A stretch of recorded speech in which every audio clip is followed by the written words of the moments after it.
All right, everybody, here's your Core Bytes 110. Please make sure you make corrections on your copy. The first one has a rule you have to complete the chart with, so it says y equals 4x plus 2. So if we take, 4 times 1 is 4, plus 2 is 6. 4 times 2 is 8, plus 2 gives us 10. So that's the rule. So 4 times 4 is 16, plus 2 is 18. 4 times 6 is 24, plus 2 is 26. So that is how you fill that out.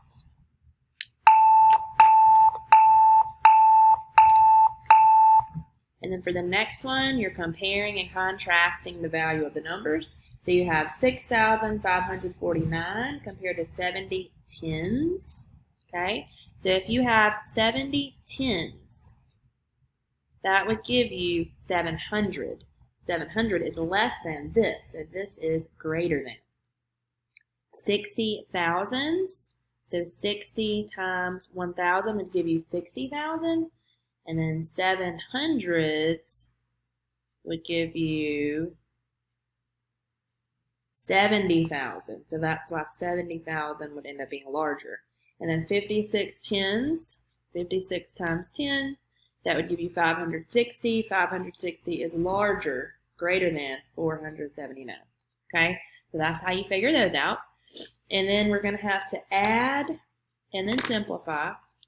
So we have to figure out, we need to make them have the same denominator. So we're going to go up to 100. So all you have to do, add a 0 here, so add a 0 here. So you're just adding those. So your denominator is going to be 100. So then you add 79 plus 70, which will give you 149.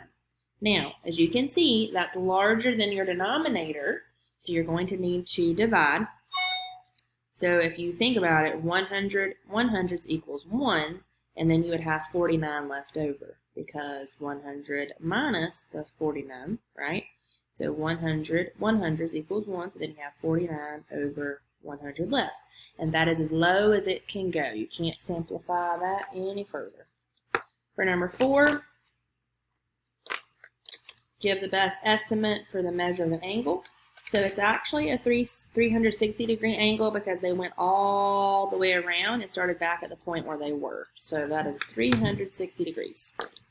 And then for number 5, which shape has 7 sides? So pentagon has 5, octagon has 8, a heptagon has 7. So B would be your answer. Okay? Check yours.